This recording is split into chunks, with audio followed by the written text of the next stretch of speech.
Et bonjour à toutes et à tous, c'est l'Abri des Pages, j'espère que vous allez bien. Aujourd'hui, on se retrouve dans un nouvel épisode de mon podcast hebdomadaire. Aujourd'hui, je voulais vous parler de la difficulté à trouver un job et à trouver un métier. Alors déjà, je souhaite faire la différence entre métier et job parce qu'il y a une de mes amies américaines qui m'a parlé... Ouais, on commence tout de suite, moi je fais pas franchement d'intro en général, mais bon. Cette amie américaine, pour en revenir à ce qui nous intéresse, me parlait de la différence entre career et job. Donc career, en français, c'est carrière, ça y ressemble, c'est un vrai ami pour le coup. Elle faisait la différence entre carrière et job, donc nous on utilise ce mot aussi en français de tous les jours, un job, un emploi, pour vraiment franciser le mot au maximum. Donc elle fait la différence entre... Career et job, en français, ça correspond à faire une différence entre métier et emploi. Parce qu'il y a une réelle différence. Quand on nous demande, dès l'école primaire, qu'est-ce que tu veux faire plus tard ? C'est pas qu'est-ce que tu veux comme emploi, qu'est-ce que tu veux comme job, c'est qu'est-ce que tu veux faire comme métier. On nous demande de choisir un secteur d'activité, un métier en particulier. Bon, en général, quand on est petit, ça change tout le temps. Tous les ans, on a des nouveaux objectifs. À un moment donné, moi, c'était la politique, la diplomatie, le journalisme. Qu'est-ce que j'ai voulu être aussi archéologue, peut-être, je sais plus. Enfin, il y a eu plein de métiers qui me sont passés par la tête et je pensais qu'ils allaient me plaire, etc. Bon, dans les faits, ça s'est révélé être moins ça parce que ta personnalité, elle change au fur et à mesure de ton évolution scolaire. Donc, le métier que tu vises n'est pas forcément le même, voire pas du tout. Après, ne vous laissez pas influencer parce qu'il y en a qui vont vous dire « Bah moi, depuis que j'ai 6 ans, je veux faire ce métier-là. » Et aujourd'hui, j'en ai 26 et je fais vraiment ce métier-là. Non, mais c'est une minorité, en fait. C'est l'exception qui confirme la règle. Mais ne croyez pas que c'est une généralité. C'est pas du tout le cas, en fait. Il y a des gens qui vont te dire « Moi, je rêve de faire ça. » Il va le faire. Mais c'est un cas parmi des millions. Enfin, je pense même pas exagérer en disant ça. Peut-être que vous allez me dire « Oh, Hortense, t'exagères parce que c'est un cas sur 1000. » Ouais, enfin, c'est un cas sur un millier quand même. Donc, de base, t'as 999 personnes qui vont... ne pas savoir ce qu'on veut faire, parce que je me sens inclus là-dedans. Je pensais... Ouais, pardon, je me racle la gorge pas mal. Les changements de température, ça a tendance à un petit peu me défoncer, mais je suis très contente quand il fait froid et quand il fait bien pluvieux. Donc, le soleil, moi, ça me... Fuck it, comme on dit poliment, hein.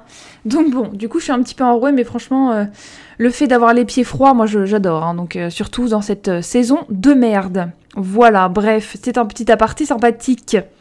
Et c'est vrai que, moi, j'ai jamais su vraiment ce que je voulais faire. Enfin, pendant mes études, comme je vous ai dit, ça a changé plein de fois. Je pense que ça peut parler à n'importe qui, à n'importe lequel d'entre vous, parce que, c'est pas possible de savoir réellement ce que tu veux faire. Il y en a qui savent qu'ils veulent être médecins et ils vont se lancer dans des études de médecine. Mais ça, c'est le cas pour des métiers où il faut étudier pendant 10 ans. Si tu veux être maître de conférence, effectivement, il faut étudier pendant 10 ans.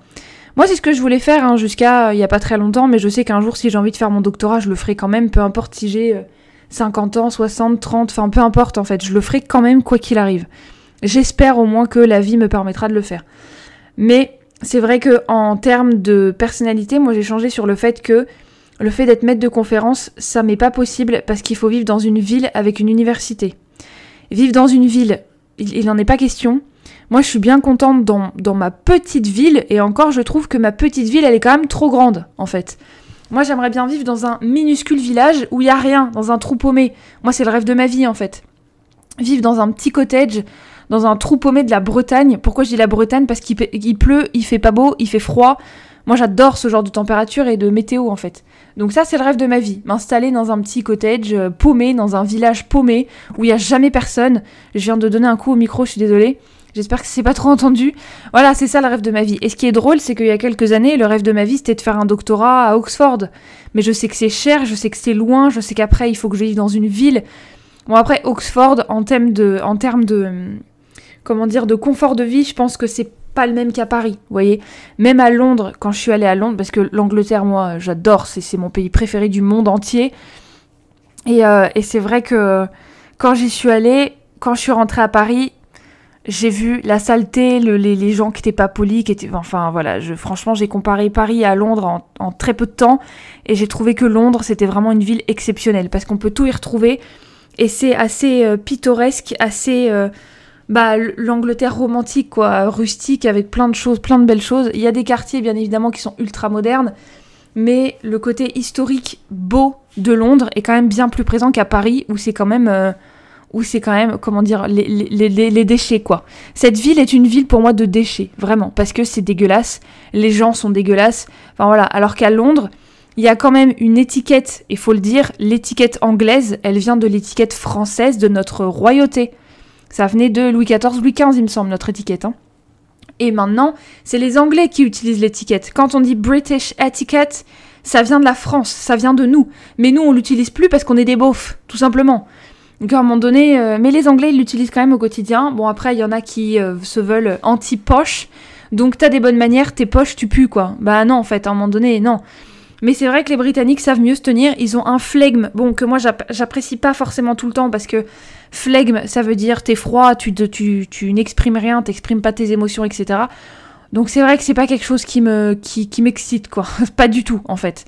Moi j'exprime, enfin je suis vraiment l'inverse. Par contre, vous avez aussi des Anglais qui sont excentriques, qui eux vont s'exprimer, mais un peu trop. Mais moi ça me va, je préfère un peu trop que pas assez, tu vois, voire pas du tout. Voilà.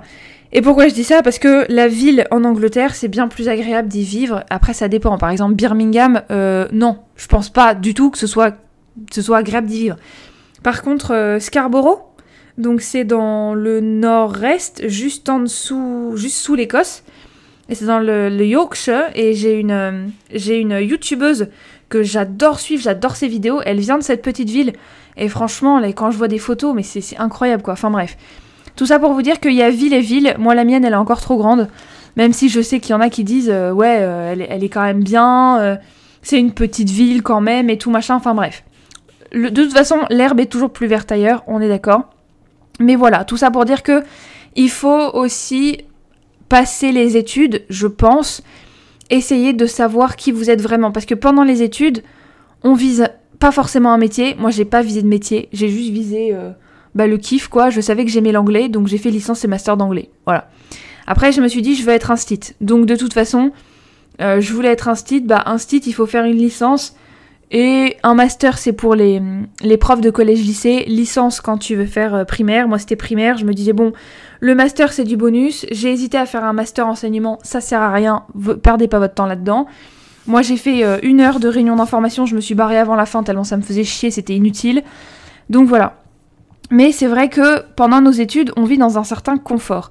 Et à la fin de nos études, donc pendant nos études, pour revenir à ça, parce que j'ai pas encore fini, en fait, j'ai oublié un truc, on va se développer, on va développer ce qu'on aime, ce qu'on n'aime pas, enfin voilà. Et en fait, au moment où on va mettre un pied dans la vie active, donc rechercher un emploi, là, ça va changer, parce qu'on va se rendre compte que l'emploi qu'on veut, ça nécessite peut-être une grande ville, on n'a pas envie, ou alors ça nécessite peut-être d'aller vivre dans les campagnes, on n'a pas envie. Ça nécessite de tirer un trait sur sa famille. Moi, l'armée, c'était un projet de vie que j'ai eu pendant des années. Je l'ai encore dans un petit coin de ma tête. Après, le fait de m'engager dans l'armée, moi, c'était l'armée de l'air que je voulais. On m'a démarché d'ailleurs, hein. Il y a des militaires qui sont venus me chercher, mais bon. Ils savent que de toute façon, j'ai un petit bagage militaire déjà, donc voilà, ça les intéresse beaucoup, mais on me proposait quelque chose de sympa. Le truc étant que quand tu t'engages dans l'armée, c'est un métier ultra noble. Moi, je trouve que c'est un des plus beaux métiers du monde, honnêtement. Parce qu'il faut être courageux et il faut aimer son pays pour s'engager dans l'armée. Et en fait, il me disait que je devais passer 1 an de formation dans une ville loin de tout. Enfin, t'as des permissions, bien sûr, mais c'était pas quelque chose que j'étais capable de faire, sachant que j'étais en école militaire pendant 10 ans de ma vie. Donc non, j'aurais pas pu, mais pas du tout. Attends, 10 ans de ma vie. 6e, 5e, 4e, 3e, seconde, première, terminale... Ouais, 9 ans. J'ai passé 9 ans. Parce que j'ai redoublé ma 6e parce que j'ai sauté une classe et du coup j'ai sauté et redoublé. Voilà. Donc c'est pour ça que j'ai fait 2 6e. Hein. C'est pas un truc de fou non plus. Et après j'ai voulu faire une prépa pour préparer les écoles de commerce, faire commerce international et tout. Ça m'est arrivé comme une envie de pisser. Et c'est reparti comme une envie de pisser. Du coup je me suis barrée et puis j'ai attendu la fin de l'année puis j'ai commencé ma licence et puis après j'ai fait mon master quoi. Et en fait à ce moment-là, tu vas développer quand même une conscience de l'emploi, parce que mais tout ça sert à développer ta personnalité, parce qu'une fois que t'as fini tes études, tu te dis vas-y je veux faire ça, t'es sûr d'un truc, parce que t'as kiffé tes études en fait. C'est sûr que c'est pas le même emploi du temps qu'au collège-lycée, mais tu peux vraiment t'amuser. Alors moi j'ai jamais fait la fête, parce que j'aime pas faire la fête, mais vraiment j'ai kiffé mes années universitaires parce que c'était l'insouciance. En fait, c'est comme si t'étais un enfant, mais t'as un petit peu d'argent et puis t'as pas tes parents sur le dos. Donc concrètement, c'est un adolescent qui n'a jamais arrêté sa crise d'ado, qui rentre dans la vie étudiante, c'est royal. Moi, j'ai jamais fait de crise d'ado, donc je sais pas ce que c'est, mais du coup, c'est vrai que c'était... Enfin, peu importe ton profil, c'est quand même royal, les études universitaires. Après, je sais qu'il y en a qui doivent payer leurs études, moi, c'était pas mon cas, mais même des amis qui devaient payer leurs études, ils kiffaient ça, en fait. Le fait d'avoir un petit peu d'argent, le fait de commencer à avoir une conscience budgétaire et tout, enfin, c'est des grands mots, je sais, mais le fait d'avoir conscience de son porte-monnaie, voilà, conscience de ses finances et de son budget, etc., bah, c'est vrai que ça te donne une certaine maturité. C'est pour ça que les études, c'est royal pour se développer. Par contre, t'auras quand même un développement qui sera le plus difficile de ta vie, c'est au moment de rentrer dans la vie active. Parce que tu vas te rendre compte que y a des choses que tu voulais qui en fait ne sont pas du tout bonnes pour toi. Moi, j'ai été enseignante pendant 3 ans. Les dernières expériences que j'ai eues, enfin l'avant-dernière, attends, c'était quoi déjà ? J'ai été dans une école hors contrat. C'est franchement l'enseignement hors contrat, j'aime beaucoup. Mais le fait que la gestion des écoles soit faite par les parents, jamais de la vie. Surtout les parents aujourd'hui en 2024 qui s'occupent pas de leurs gosses, faut pas leur donner la gestion d'une école, c'est la mort du pays sinon et de l'éducation, mais c'est déjà le cas donc voilà, c'est QFD. Et puis l'expérience d'avant c'était collège-lycée où je me suis fait agresser, enfin bref c'était de la merde. Et puis ma dernière expérience était en maternelle, c'était de la merde aussi, donc voilà. Et en fait au fur et à mesure que j'ai vécu des trucs dans l'enseignement comme ça, je me suis rendu compte que j'étais une esclave, mais une esclave consciente. Et j'ai des personnes de ma famille qui vivent aussi l'enfer, en fait. Le truc, c'est que moi, j'ai passé que 3 ans dans l'enseignement. Donc, je peux me reconvertir, je peux changer, je peux apprendre des choses, je peux avoir accès à la reconversion professionnelle parce que c'est extrêmement facile aujourd'hui.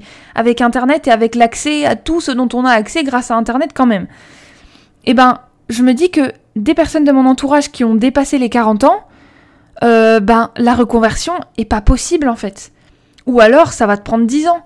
Mais c'est... Ou alors, faut que t'aies de la chance, ou alors, pendant que t'étais instit, faut développer d'autres compétences dans autre chose, faut avoir participé à autre chose, faut être formé à côté de ton métier, enfin, il y a plein de choses qui sont conditionnées par ça, et passer un certain âge, surtout quand t'as été dans l'enseignement, la reconversion n'est pas possible. Je veux pas être méchante avec ceux d'entre vous qui sont profs et qui veulent changer de métier, passer un certain âge, ça va être extrêmement compliqué, parce que moi, je pense que c'est à cause de l'enseignement aujourd'hui que je trouve pas de métier, je trouve pas de job, déjà, parce que, j'ai été enseignante, quoi. Et enseignante, t'as quoi comme compétence ? Parler en public ? Voilà, c'est tout. Organiser des cours, présenter des trucs devant la classe. Voilà, c'est... En fait, pour moi, les profs, ce sont des élèves qui n'ont jamais quitté l'école. Voilà. Et moi, c'est vrai que quand je voyais le monde à travers les yeux de mes élèves, où ils me disaient, vous avez jamais quitté l'école, du coup ? Moi, je veux voir la vie en dehors de l'école. Et quand des élèves m'ont dit ça, j'étais en mode... T'as complètement raison. Et c'était des premières, la plupart du temps, qui me disaient ça, parce qu'avant, c'est trop bête, de toute façon, pour avoir ce genre de réflexion. Mais surtout que je me suis dit, ouais, c'est vrai. C'est vrai que la vie en dehors de l'école, c'est quand même vachement bien. Et en fait, moi, je me disais, j'ai régressé. Parce que je suis une adulte, mais je reviens à l'école, en fait. Enfin bref, tout ça, ça a fait que l'enseignement, c'est pas possible. Après, l'enseignement à l'université, je pense que pour moi... Après, avec mon expérience et tout, je pense que ça serait complètement possible. Mais comme je vous ai dit, il faut vivre dans une grande ville, à moins d'accepter d'aller vivre à l'étranger. Et c'est quelque chose que j'adorerais faire, c'est sûr, mais peut-être que ça n'arrivera jamais.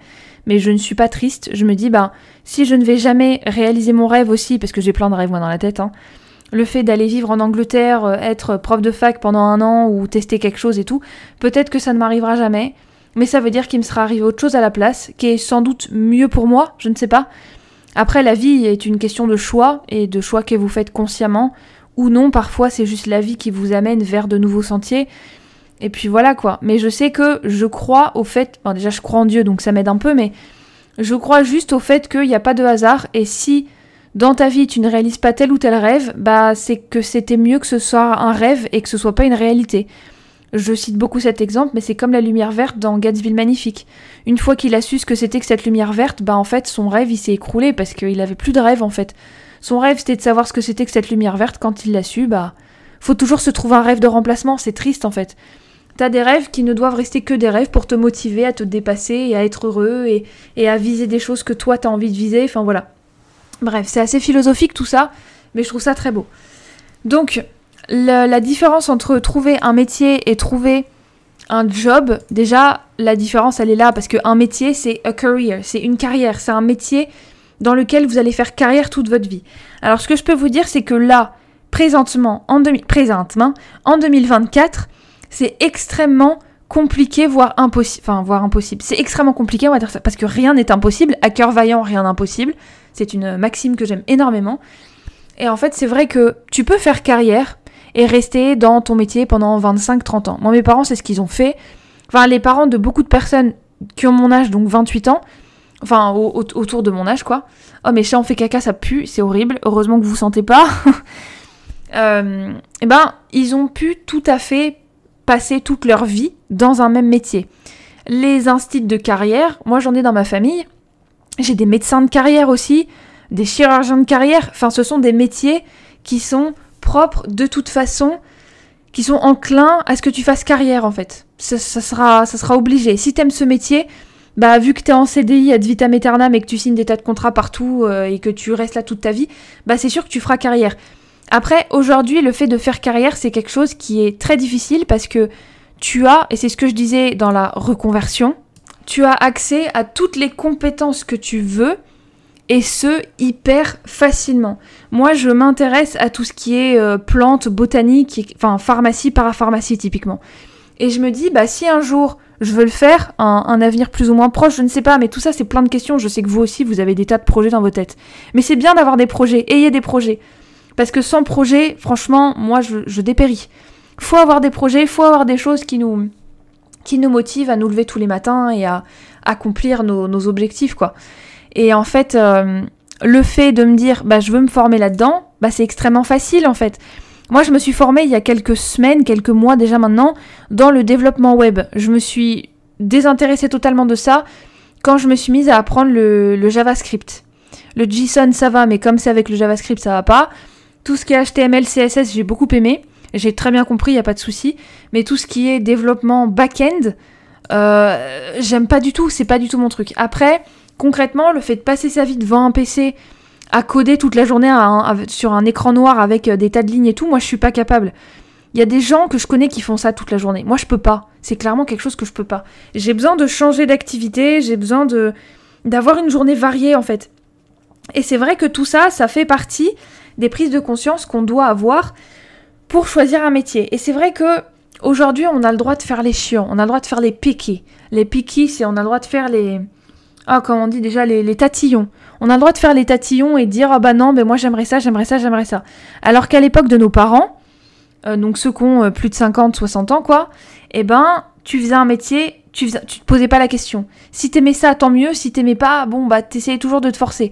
Après, je pense que même nos parents, quand ils aimaient pas, ils arrêtaient, ils faisaient autre chose. Mais c'est vrai que leur métier, souvent, devenait leur deuxième personnalité ou une facette de leur personnalité. Aujourd'hui, on se pose trop de questions, on peut trop changer facilement, donc du coup, on fait un petit peu les paresseux. Je pense que c'est vrai. Après, c'est vrai que tu peux changer facilement, parce que là, par exemple, moi, j'ai arrêté de faire la formation que je faisais. C'était une formation gratuite, parce que j'ai pas pris la formule payante, c'était sur Open Classrooms, si ça vous intéresse. Et en fait, Open Classrooms, si on veut parler bien franchouillard. Et c'est vrai que j'ai pu me rendre compte que j'aimais pas ça, du coup j'ai laissé tomber en cours de route. Après, je m'étais intéressée au chef de projet. Mais quand je pense à la botanique, j'ai pas fait S, donc clairement je sais pas si ça va être facile ou pas, mais si un sujet t'intéresse, il y a aucun prof qui a le droit de te dire « Ouais mais attention chérie, t'étais nulle en maths en telle année, va te faire foutre à un moment donné, t'es plus mon prof, je suis adulte, à un moment donné casse pas les couilles. » Cassez pas les couilles. Bon, je veux dire ça va quoi, tu peux faire ce que tu veux.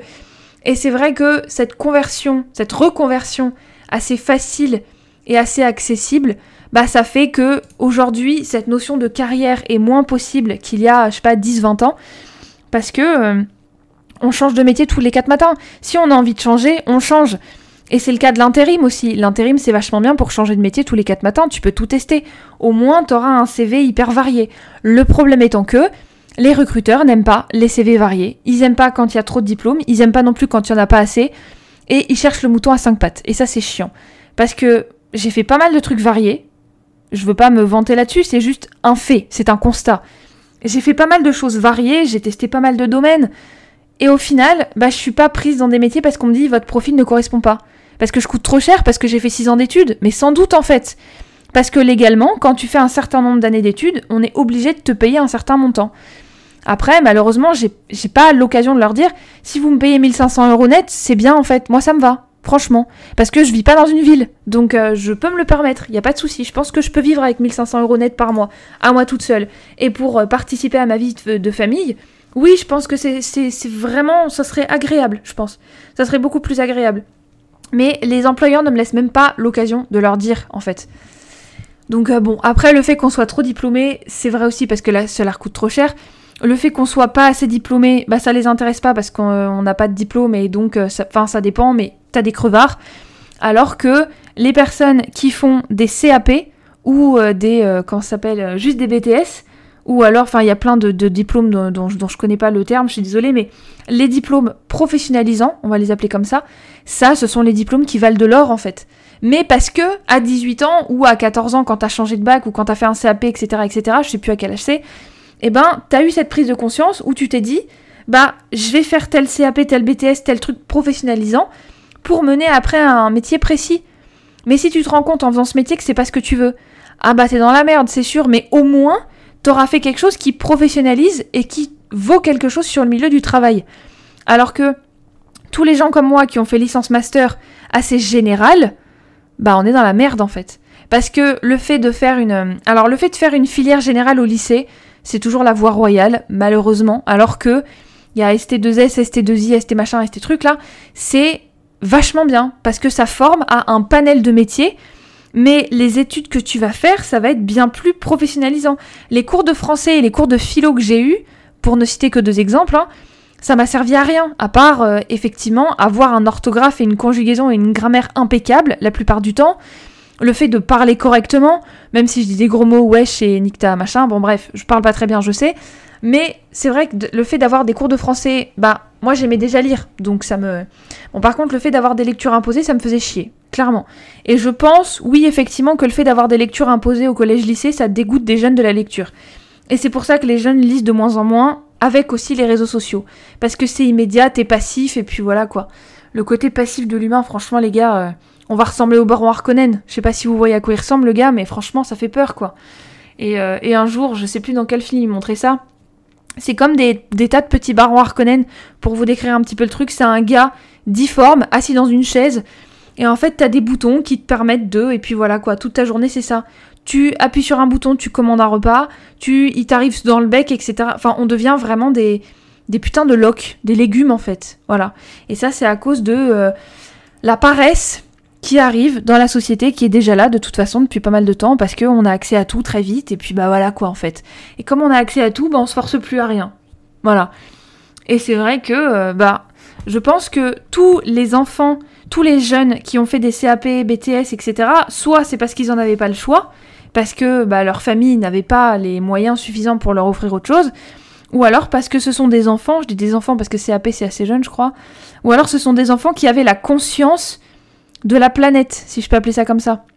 Donc des métiers qui servent vraiment à quelque chose et qui sont pas une branlette intellectuelle, en fait, concrètement. Donc voilà, parce que moi, le capitalisme, depuis quelques mois, je fais un rejet, mais total, en fait. C'est la surconsommation. Il y a quelqu'un sous mes vidéos YouTube, enfin c'est arrivé il y a quelques jours, pour vous, ça sera il y a un petit peu plus longtemps, mais bref, qui m'a dit faut arrêter de croire à la propagande écologique. Alors moi, je ne crois aucune propagande. La propagande, je la rejette. De la même façon que quelqu'un qui va croire en un capitalisme chevronné, je rejette aussi. Moi, je suis toujours mon intuition et ce que je vois. Moi, je vois que la planète, elle part en couille. C'est pas de la propagande, c'est moi qui vois quelque chose, en fait. Il y a des films là-dessus, il y a des bouquins là-dessus. Certes, ça fait partie de la propagande. Ça fait partie du soft power de certains pays qui te disent... c'est de la propagande plus ou moins douce. Mais va dehors, regarde le sol, vois à quel point il est sec. Moi, je suis allée pêcher des écrevisses avec une copine il y a quelques semaines. Le sol, il était sec. Il y avait les écrevisses, elles étaient en train de crever, quoi, parce qu'il n'y a plus d'eau. C'était une rivière. La rivière, elle n'est plus là. C'est des putains de marais, maintenant. Et tu te dis, mais what ? Alors, je suis désolée, propagande écologique, sors de ta maison, marche dans la nature et vois un petit peu dans quel état est ta nature, en fait. Je peux te dire que propagande écologique, il n'y a même pas besoin d'avoir une propagande. Faut juste ouvrir les yeux, en fait. Et tu verras que ça part en couille, effectivement. Là, la température au mois de juillet, elle va facilement 33 tous les jours, quoi. Entre 28 et 33 tous les jours. Bon, heureusement, la nuit, il fait 15, mais c'est quand même 15, quoi. C'est pas que 15, parce que moi, j'aurais aimé qu'il fasse 10, genre, un truc du genre. Mais c'est quand même 15. Bah, c'est déjà... Enfin, pour moi, c'est déjà trop chaud. Mais bon, de toute façon, moi, tant que ça dépasse 23-24 degrés, je trouve ça beaucoup trop chaud et je suis en train de crever. Donc, voilà. Mais là, c'est sûr que quand je vois le soleil, le ciel bleu et tout, moi, ça me dégoûte. Hein. Ça me donne envie de éténer, parce qu'il y a hiberner, mais du coup, le fait d'hiberner en été, moi, ça me correspondrait bien, franchement. Donc, trop diplômé, changement facile, je vous en ai parlé. Career versus job. Ah oui, les employeurs aussi cherchent le mouton à 5 pattes. Ils veulent le truc qui a été formé pas trop longtemps et qui a 10 ans d'expérience, mais qui a 20 ans, quoi, tu vois. T'as 20 ans, t'as 10 ans d'expérience, t'as 2 ans d'études. Ça colle pas. 2 ans d'études à 20 ans, oui, 10 ans d'expérience, non. Mais ils cherchent le mouton à 5 pattes. Mais 10 ans d'expérience, attention, ils vont te payer 1200 net, hein. Faut pas déconner non plus. Donc, après, quand on me dit le marché du travail, il est compétitif, bah c'est juste que t'as des gens qui vont mentir peut-être, ou qui vont faire tout ce que je déteste, en fait, du commerce et du démarchage, et qui vont tellement charmer que bah forcément ils vont être pris. Moi, j'aime pas forcément charmer, j'aime pas démarcher, j'aime pas faire de la prospection, j'aime pas tout ça, j'aime pas le commerce. Donc effectivement, je suis pas douée là-dedans. Ça me dégoûte, en fait, rien que le fait de me dire bah ouais, mais faudrait peut-être que je m'y intéresse, ça me dégoûte, rien que d'y penser. Donc non, effectivement pas. Et je sais qu'il y a des tas de gens qui sont aussi peu enclins que moi à baigner un petit peu dans le commerce, à s'y intéresser, etc. pour mieux se vendre, et qui trouvent quand même. Donc après tout, c'est possible. Après, je sais que moi, je suis très introvertie et je suis quelqu'un de très anxieux. Donc le fait de voir le monde comme ça, c'est sûr que ça me fait pas franchement penser à un marché du travail compétitif, en fait. Ça me fait juste penser au fait que bah, t'as une prise de conscience nationale, internationale même, qui est que bah, les métiers où t'as une bonne répartition, une bonne proportion entre temps de travail et santé mentale, ces métiers-là, c'est les métiers en or, en fait. Donc là, forcément, t'as plein de gens qui vont foncer sur ces métiers-là. Par exemple, le community management. Moi, c'est ce que je fais aussi en tant que freelance. J'ai pas de contrat, je le répète. Ça n'a pas changé depuis la dernière fois que je vous en ai parlé. Et en fait, y a des tas de gens qui se forment en community management parce que c'est facile, en fait. C'est facile. C'est un métier d'avenir, certes, parce que, comme dit la blondasse, là, je sais plus comment elle s'appelle, elle part à Bali pendant 1 mois et puis ça y est, elle te fait croire qu'elle fait une vie de rêve et qu'elle a des contrats, machin. Non, elle propose des formations pour apprendre aux gens comment entuber d'autres gens. Effectivement. Donc en fait, c'est parce que tu lui payes une formation que tu lui payes sa vie, en fait. Et surtout que, faut pas se louper, mais la plupart des gens qui se vendent sur les réseaux sociaux, ce sont des influenceurs. Donc ils ont le corps qui est fait pour, ils ont la façon de se montrer, les petites minaudes, les petites gna, enfin on les verrait dans une télé-réalité, ça nous choquerait pas. Donc à un moment donné, moi c'est pas à ça que j'ai envie de ressembler. Et c'est pas à ça que je pense, je suis pas la seule, en fait. Mais voilà, ils cherchent le mouton à 5 pattes. Donc forcément, ces personnes-là, bah c'est des moutons à 5 pattes. Sauf que quand t'es comme moi t'es juste random, un humain normal, un humain classique, bah t'as pas voix au chapitre, en fait. T'es dégagé, rien que quand t'envoies ton CV, t'es dégagé, quoi. Après, il y a aussi des fluctuations économiques énormes, et c'est ça que je vous dis quand vous êtes trop diplômé ou pas assez ou machin. Bah c'est sûr que t'as des périodes pendant lesquelles niveau économique, ça chie, en fait. Donc forcément, bah, les entreprises, elles vont pas engager. Voilà. Après, c'est vrai qu'avec l'autonomisation, l'intelligence artificielle, des tas de choses comme ça, il y a des métiers qui sont voués à disparaître. Ça, c'est extrêmement dommage. L'intelligence artificielle, je trouve que c'est nul, en fait. Enfin, c'est bien, mais moi, je l'utilise pas. Je l'utilise pas, l'intelligence artificielle. De temps en temps, je vais sur ChatGPT pour obtenir des petits points. Genre, aujourd'hui, je veux parler de ça, je me sers de 1 ou 2 exemples. Mais c'est tout, quoi. Je m'en sers pas pour voir quelle tête aura mon futur bébé. Je m'en sers pas pour voir, je sais pas, utiliser une de mes photos et transformer ma photo en avatar chibi ou dessiner à la place des dessinateurs. Non, mais non. L'intelligence artificielle, c'est bien, mais il y a des limites. Faut arrêter les conneries, quoi. Moi, franchement, ça me stresse, j'aime pas ça. Parce que l'humain est remplacé par la machine. C'est de la merde, en fait. Mais du coup, t'as des métiers dans lesquels faut mettre à jour tes compétences tout le temps, tellement ça va vite. Ouais, enfin, humainement, c'est pas forcément possible d'aller aussi vite, en fait. Prenez le temps, ralentissez un petit peu. Après, quand t'es jeune diplômé et que t'as pas d'expérience, c'est sûr que les gens, ils vont pas en vouloir. Malheureusement, t'as toujours besoin d'un premier emploi, en fait. Et il y a de moins en moins d'entreprises, moi j'en vois quasiment pas, qui te disent, bah ce job est disponible en premier emploi. J'en ai vu, hein, mais c'est du fake, parce que ce poste est accessible à ceux qui ont besoin d'un premier emploi, mais tant d'expérience dans tel domaine, tant d'études, tant de machin, tant de trucs, c'est pas un premier emploi, frérot. Un premier emploi, c'est un jeune diplômé. Non mais tu te prends pour qui en fait, genre?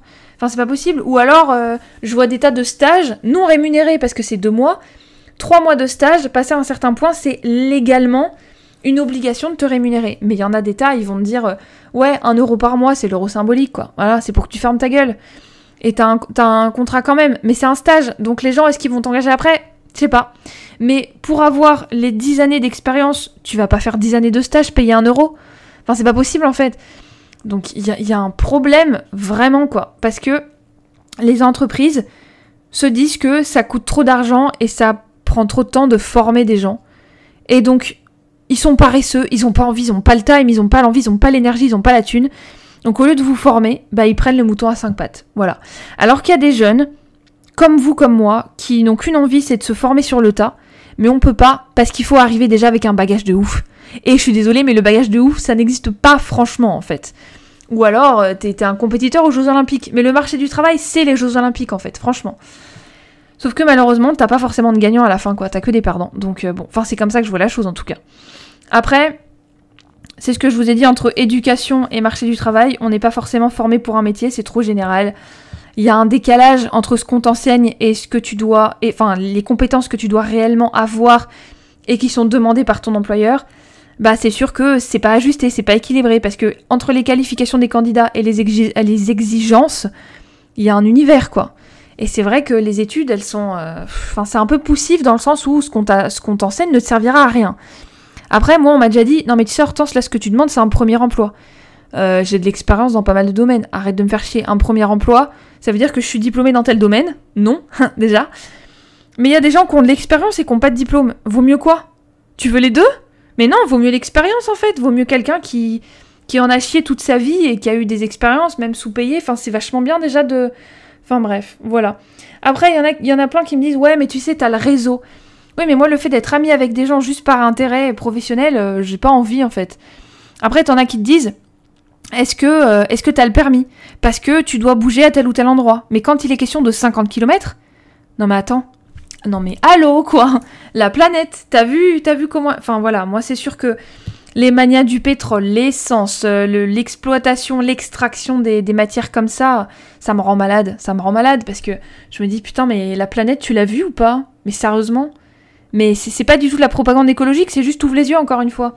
Moi, le fait d'avoir une voiture, ça me fait pas bander, quoi. Je suis désolée, moi j'ai pas envie d'en avoir une, j'en ai pas. On me la prête et je l'utilise jamais parce que je vois pas l'intérêt. Je peux tout faire à pied, ou presque. Après, si je vivais dans un tout petit bled, je pense que je prendrais le vélo. Et forcément, quand tu prends le vélo, bah, c'est une autre organisation de vie. Tu t'organises autrement. Tu vis autrement. Avant, mais dans tous les bouquins qu'on lit, hein, même dans la Romane Tessie par exemple, bah, c'est sûr qu'on préférait vivre dans un monde comme ça. Parce que c'est la vie de village. Les gens, ils se mariaient entre villageois, ou alors ils allaient dans le village d'à côté, mais c'est tout, quoi. Le fait de voyager, ils en avaient pas besoin. Moi, voyager, c'est pas un truc qui me donne envie non plus. J'aimerais voir le Japon, j'aimerais voir quelques pays d'Europe, mais ça s'arrête là, quoi. Les États-Unis, peut-être, bon, ça fait déjà beaucoup, mais si je ne vois aucun des exemples que je vous ai cités, c'est pas grave, je vais pas en mourir, franchement. Parce que, bah, ça pollue, c'est long, c'est cher, enfin, fait chier, quoi, à un moment donné. Après, c'est vrai qu'on va te dire, oui, bah, est-ce que tu serais d'accord pour déménager à tel endroit? Donc, t'as forcément une barrière géographique qui se crée. Parce que la disponibilité, ne serait-ce que des offres d'emploi, c'est une différence considérable d'une région à l'autre, d'une ville à l'autre, etc., etc. Parce que c'est vrai que, moi je me dis en Bretagne, est-ce qu'il y a... Parce que moi, la Bretagne, je la mets sur un piédestal. Le soleil dégage. Punaise. Je sais que c'est bon la vitamine D, je sais que c'est bon le soleil, mais pas comme ça, quoi. Pas ultra lourd, ultra chaud, fait chier, quoi. Oh là là, tellement chiant. Oh, je rage. Mais je ragerai toujours l'été. Moi, je suis pas bien l'été. J'ai des bouffées de chaleur. Je suis pas bien. Suer, ça me dégoûte. Enfin, bref, voilà. Tout ça pour dire que c'est de la merde. Mais c'est vrai que j'arrête pas de mettre la Bretagne sur un piédestal. Mais est-ce que les offres d'emploi là-bas sont mieux qu'ici, où je vis? Ben, je sais pas. En tout cas, c'est sûr que quand tu vis en région parisienne, il y a tout qui est possible. Et je ne vois pas pourquoi, mais les jeunes médecins, quand ils finissent l'école de médecine, ils vont où? À Paris, parce que c'est mieux payé, parce que t'as plus de patients. Mais non, va dans un petit village en fait. Tu seras le sauveur du bled, mais vraiment. Je bois, excusez-moi. Petite pause. Après, c'est vrai que dans certains métiers, et ça me rend folle, t'as de la discrimination de ouf. Moi, j'ai des personnes de mon entourage, et moi-même aussi, on se voit de plus en plus comme des autistes avec des troubles de l'attention. Le fait est que quand on en parle autour de nous, on nous dit que c'est la mode. Bah, c'est la mode à cause de qui? À cause de la société qui nous prend pour des cons et qui nous prend encore plus comme des cons. Alors que déjà, à l'époque, sans réseaux sociaux, on nous prenait déjà pour des cons. Aujourd'hui, c'est encore pire, c'est encore plus stressant. Les gens sont encore plus inhumains, en fait. Parce que plus ils ont accès à la connaissance, moins ils se sentent pissés. Et plus, du coup, ils maltraitent les autres. Et enfin, l'humanité est en train de crever. Parce qu'on perd de plus en plus de nos sentiments humains qui font que, bah, on fait attention aux autres, on est aimants les uns envers les autres, on s'accepte, etc. Et bah non. Aujourd'hui, t'as de la discrimination. Voilà. Parce que, bah... on te dit, ah, t'as tel âge, t'es de tel sexe, t'es de telle origine, t'as telle couleur de peau, t'as tel grain de beauté à tel endroit. Bah, c'est vrai que c'est très difficile. Alors, légalement, mais ne serait-ce que... Enfin, j'ai pas cité le handicap, mais le handicap, enfin, je veux dire, j'ai pas besoin de le citer. Je pense que vous avez compris quel était le premier exemple dont je vous avais parlé quand je vous avais dit que on se voyait tous comme des autistes avec des troubles de l'attention. Mais c'est parce que, bah, écoute, ça existe en fait. Il y en a effectivement, c'est parce que ça fait un petit peu l'effet de mode. Oui, je suis d'accord. Mais il y en a qui le ressentent vraiment au plus profond de leur être et qui sont vraiment déstressés, qui sont vraiment anxieux, qui sont vraiment dépressifs, et on les prend pour des cons en disant ouais mais c'est la mode, tu te sens en sécurité dans ta dépression, mais putain mais va te faire voir en fait, mais pas du tout, ce sont des vraies pathologies, arrête de les sous-estimer, arrête de les banaliser en fait, fais pas chier. Après c'est vrai que la mode aujourd'hui, c'est de trouver une tare à ton gosse. Ah mais mon gosse il est dyslexique, ah mais mon gosse il est ceci, ah mais mon gosse il est cela, ah mais mon gosse machin. Moi, quand je vous parle d'autisme et de troubles de l'attention et d'anxiété, etc., de dépression, etc., c'est des gens qui ont déjà plus de 20 ans. C'est pas mes parents qui m'ont dit que j'étais comme ça. Clairement pas. Hein. Donc, à un moment donné, à mon époque, quand j'étais petite, donc il y a 20 ans, quoi, déjà, bah, le fait d'être normal, le fait de pas avoir de tare, le fait de pas être dyslexique, de pas être sourd, aveugle, je sais pas quoi, là, c'était... Enfin, je me moque pas des sourds et aveugles. Je me dis juste que t'as des gens qui vont te dire... Ah oui, mais mon gosse, il est aveugle parce qu'il porte des lunettes et parce qu'il a une grosse correction. Tu te fous de ma gueule? Non, mais vraiment, j'en ai vu des élèves comme ça où les parents me disaient « Alors attention, faut faire des aménagements, les tests, faut les faire à l'oral et pas à l'écrit, ou alors faut les faire à l'écrit et pas à l'oral. » Tu te fous de ma gueule, en fait. J'avais toujours des aménagements pour des tas de gens. Mais vraiment. Alors que quand je les voyais en classe, bah ils étaient normaux. Au contraire, ils foutaient la merde, ces gosses-là, qui avaient des aménagements. Parce qu'ils savaient qu'ils avaient des aménagements. Et que de toute façon... ils étaient pas obligés de bosser, ils auraient une bonne note. Le problème étant que t'as des gamins qui sont vraiment comme ça. Mais vraiment. Et on va les traiter de la même façon que les autres, en mode « Oh punaise, encore un gosse à problème, quoi. » Oui, enfin non, à un moment donné. Et ça fait partie de la discrimination aussi. Ça fait partie de la discrimination et du racisme aussi. Ça fait partie de ça. Et ça me rend ouf parce que juste parce que t'es handicapé, juste parce que t'es anxieux, juste parce que t'es dépressif, on va pas t'offrir de poste. C'est quoi le délire en fait? Bon après t'en as qui se la jouent, c'est vrai, comme je viens de vous dire. Alors que t'as des enfants qui ont vraiment des problèmes de vue, qui ont vraiment des problèmes d'anxiété, qui ont vraiment des problèmes d'épilepsie. C'est pas la crise d'épilepsie tous les 4 ans, quoi. C'est vraiment tous les jours dans son sommeil, enfin voilà, quoi.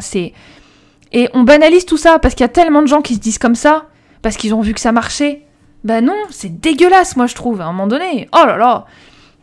Après, et ça, c'est un point clé, c'est... Alors attendez, non, je vais vous en parler en dernier, parce que c'est le plus important, je trouve. Donc le dernier point, du coup, qui sera mon avant-dernier, c'est ces putains de lettres de motivation. Voilà. Parce que les processus, c'est... les entreprises sont très procédurières. Ils te demandent des questionnaires. Bon, le CV, c'est normal. Lettre de motivation. Plein d'entretiens, plein de tests, plein d'évaluations, plein de questions, plein de machins. Ça décourage, ça rend difficile la gestion de tes candidatures parce que aujourd'hui, faut que tu candidates à une centaine d'emplois pour avoir une réponse. Je déconne pas. Mais les 100 emplois, est-ce que si je te pose la question, c'est quoi le 58e emploi auquel tu as candidaté? Je sais pas. J'ai appuyé sur un bouton, j'ai envoyé. Voilà. Donc les candidatures sont moins honnêtes qu'avant. Elles viennent moins du cœur. Mais le fait est que Moi, ça m'est arrivé de candidater qu'à 2 trucs, faire des lettres de motivation de ouf, des vidéos de présentation, des trucs hyper originaux, mais j'ai été dégagée comme une vieille merde, en fait. Parce que les entreprises et le monde du travail qui est extrêmement procédurier, ah bah l'originalité, vas-y, dégage, en fait. Après, c'est vrai qu'il y a plein d'entreprises qui te diront, bah parce que t'es original, y a pas de souci, viens. Mais c'est quand même une rareté, quoi. Voilà. Donc, c'est vrai que les lettres de motivation, c'est de la merde, parce qu'on sait très bien que les chefs d'entreprise ne les lisent pas. Voilà. Au lieu de faire une lettre de motivation, demande un entretien direct. Un entretien face à face, un entretien au téléphone, un entretien en visio. Là, tu verras vraiment la motivation et en plus de ça, la personnalité de la personne qui candidate. C'est pas déconnant. Et c'est pour ça que le dernier point que je voulais aborder aujourd'hui, c'est le plus important pour moi, mais j'en parle en dernier parce que le meilleur pour la fin, c'est la santé mentale, le bien-être. Aujourd'hui, ça, je trouve ça vraiment bien pour le coup. Il y en a des tas qui se foutent de la gueule des gens qui, comme moi, en parlent. Je suis désolée, mais c'est une réalité. C'est la santé mentale et la santé physique, parce que ça va avec. La recherche d'un emploi, c'est très anxiogène. C'est très stressant, c'est émotionnellement éprouvant, t'as envie de crever, quoi. Ça, c'est sûr. Mais l'anxiété, la dépression, le handicap de toutes les formes possibles et inimaginables, parce que tout est possible, les handicaps invisibles, les handicaps physiques, etc., etc., ça fait que tu n'es pas bien physiquement et mentalement parce que tu sais que tu vas te faire têche, en fait. Et le fait est que, aussi, il y a des gens qui vont se dire, écoute, moi je préfère être payé 1000 euros, voilà, 1000 euros net, je sais que c'est pas le SMIC, mais on s'en fout, je parle de quelque chose de concret pour le coup. Moi, si on me payait 1000 euros, mais qu'on me proposait des heures agréables, que c'était pas tous les jours, que c'était proportionnel à mes heures de travail, forcément, et que j'étais dans un environnement de travail, dans une ambiance agréable dans laquelle tu peux vivre, mais il n'y a pas de problème en fait. Ça devient un plaisir d'aller au travail. Alors que, c'est ce que j'ai fait dans l'enseignement. J'étais stressée, j'étais pas bien, mes collègues je les aimais pas, c'était tous des cons, enfin voilà quoi, je veux dire à un moment donné, merde. Donc du coup je me suis barrée, j'ai préféré démissionner. Bon, le dernier job, je me suis fait virer parce que... me suis fait virer à cause de ma santé physique, parce que j'étais malade, voilà. J'ai chopé comment on appelle ça déjà ? J'ai chopé la coqueluche. Et du coup, en plein milieu de mon arrêt maladie, lettre de licenciement. Mais c'est pas licenciement, c'est fin de la période d'essai. Tu m'as pas viré, t'as mis fin à ma période d'essai. Fais pas chier. Voilà. Ça m'était jamais arrivé de ma vie. Écoutez, j'ai préféré parce que de toute façon, j'allais démissionner quelques jours après. Parce que la tension, l'atmosphère et tout, mais ça te rend fou en fait. Après, tu te retrouves à prendre des antidépresseurs, mais c'est une blague. Faut être bien mentalement, faut être bien physiquement. Mais la vie, elle est tellement anxiogène que... Donc c'est vrai qu'aujourd'hui, on a une prise de conscience sur la santé mentale. Il y a des tas de gens qui disent « Moi, je préfère prendre mon temps pour trouver le métier qui me va, et Pôle emploi l'accepte, ça. Donc suivre des études qui me correspondent, m'intéresser à des domaines de cœur, etc., etc., plutôt que de foutre ma santé mentale en l'air. » Parce que honnêtement, les amis, on a une seule santé mentale et on a un seul corps. Il faut en prendre le plus grand soin. Notre santé mentale et notre santé physique, les deux sont intimement liés. Si physiquement ça va pas, mentalement ça ira pas. Et si mentalement ça ira pas, physiquement ça ira pas. Voilà. Les deux sont liés et les deux sont conséquences et causes les uns des autres. Donc honnêtement, la vie est trop courte et la vie est surtout trop chiante à l'heure actuelle. C'est vraiment trop un challenge de survivre. À un moment donné, on va pas en plus mettre de côté sa santé mentale et physique. Si t'as envie de travailler à mi-temps parce que t'as une famille à côté, travaille à mi-temps parce que t'as une famille à côté, enfin voilà. Donc à un moment donné... Donc voilà, tout ça, ça fait que la recherche d'un emploi aujourd'hui est extrêmement compliquée. Je pense que tous les exemples dont j'ai parlé aujourd'hui, vous serez plus ou moins d'accord avec moi. Après, je sais que je suis très cash, je dis les choses très... Je vais droit au but, je passe pas par 4 chemins. Donc voilà, je pense que toutes ces raisons-là font qu'aujourd'hui, c'est extrêmement difficile de trouver un emploi et que c'est... en plus d'être anxiogène, on prend conscience que on n'accepterait pas n'importe quoi en fait. On n'accepte pas un métier just for the sake of, tu vois, juste pour... Attends, c'est quoi déjà for the sake? C'est juste par principe d'avoir un métier, juste pour avoir un métier, t'accepterais n'importe quoi. Il y a de plus en plus de personnes qui disent merde à ça. Non, tu prends pas le premier métier venu juste pour avoir un métier et de l'expérience. Parce que tu te rends compte que ta vie à toi, ton corps humain, ton esprit, ta santé mentale, tout ça c'est beaucoup trop important pour que tu les mettes de côté et pour que tu les ignores. Parce que ça peut être mortel, tout simplement. Voilà.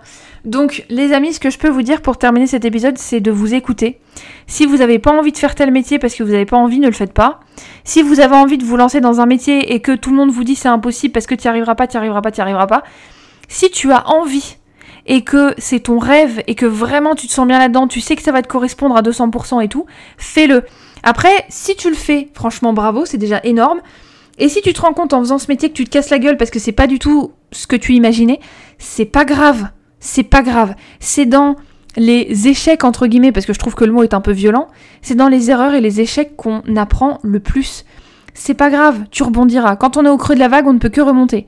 Et un train peut en cacher un autre. Donc, c'est pas parce que là, t'as fail à ce métier-là, le train, tu vas sortir du train, tu vas le laisser filer, et derrière, t'en auras un autre qui va t'amener autre part, vers des contrées plus vertes, qui te correspondent mieux. Donc, il n'y a pas de problème, en fait.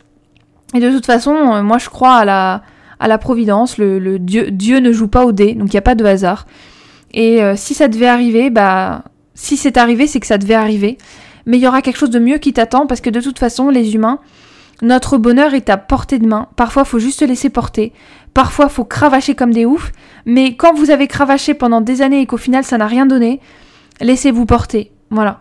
C'est comme si vous faisiez la planche dans un lac et que vous vous laissiez glisser, vous vous laissiez emporter par les flots. Vous savez que vous n'êtes pas en danger, que vous n'allez pas mourir, qu'il n'y a pas de trou sous vous, que vous n'allez pas mourir, vous vous laissez porter en fait.